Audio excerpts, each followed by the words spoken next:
Bonjour Dominique. Bonjour Jeff. Dominique, aujourd'hui, j'aimerais ça qu'on puisse s'entretenir sur, dans le sens où on dit que les Écritures sont fiables. Mais c'est sûr que si les Écritures disent qu'ils sont les Écritures ou la parole de Dieu, bien, c'est un peu parler pour elles-mêmes.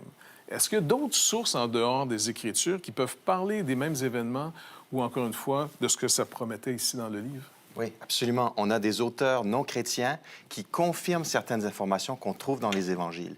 Et certains de ces auteurs, non seulement ils ne sont pas chrétiens, mais en plus, on peut dire que ce n'est pas vraiment des fans de Jésus ou des fans du christianisme. Donc, une des sources principales qu'on a, c'est un historien juif du 1er siècle qui s'appelait Joseph.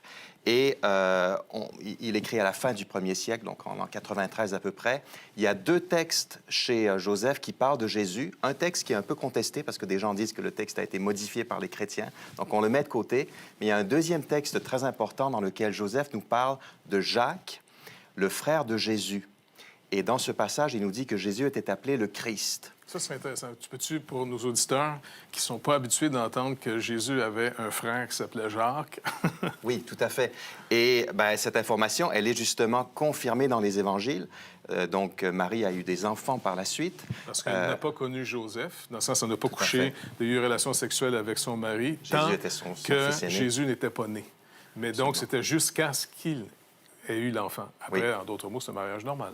C'est ça. Et donc, Joseph nous dit que Jacques, en l'an 62, il a été lapidé sur ordre du Sanhédrin, donc le grand conseil juif de Jérusalem, parce que on disait qu'il avait transgressé la loi juive, donc la Torah, la loi de Moïse. Et donc, il était attaché à Jésus, son frère, appelé le Christ, qui veut dire le Messie. Et donc, plus de 30 ans après la crucifixion de Jésus, Jacques est toujours convaincu que son frère Jésus était le Messie. Et il est même prêt à mourir pour cette cause. Et en plus, on apprend par le livre des Actes que Jacques était le responsable principal, le leader de l'Église de Jérusalem. Donc, si Jacques est prêt à mourir pour Jésus, le Messie, c'est sans doute qu'il s'est passé quelque chose après la crucifixion. Exactement, oui. Sinon, on ne meurt pas pour une cause pardon, qu'on ne croit pas, là. Tout à fait. Il y aurait d'autres sources aussi? Il y a d'autres sources. Il y a des sources non juives, des sources romaines. Par exemple, l'historien Tacite, qui nous décrit un petit peu l'histoire de l'Empire romain. Lui, il écrit au début du IIe siècle, et il nous parle de l'empereur Néron. Et il nous dit qu'il était un empereur cruel. Il nous dit qu'à l'époque de Néron, il y a eu un grand incendie qui a détruit une partie importante de la ville de Rome. Et les habitants de Rome pensaient que c'est Néron lui-même qui avait mis le feu à la ville. Et Néron a accusé les chrétiens d'avoir été à l'origine de cet incendie et il les a torturés finalement.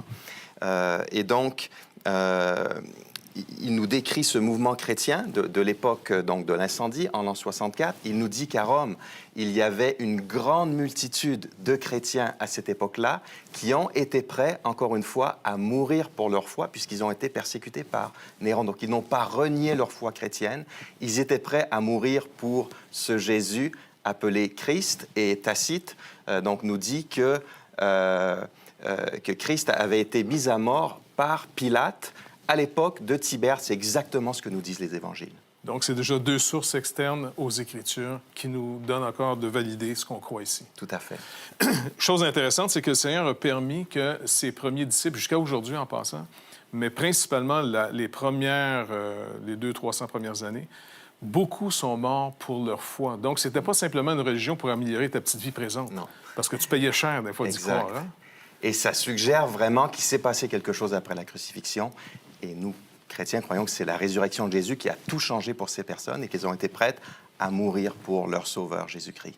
La résurrection, encore une fois, vraiment le point le plus central du message de l'Évangile. Le travail a été parfaitement accompli par sa mort. Et donc, la résurrection, la nouvelle création est commencée. Quiconque met son espoir en Christ trouve la même vie que ces gens-là étaient à perdre leur existence d'aujourd'hui. Parce qu'il y avait quelque chose de beaucoup mieux qui s'en venait. Une espérance. Exactement. Merci beaucoup, Dominique. Très apprécié.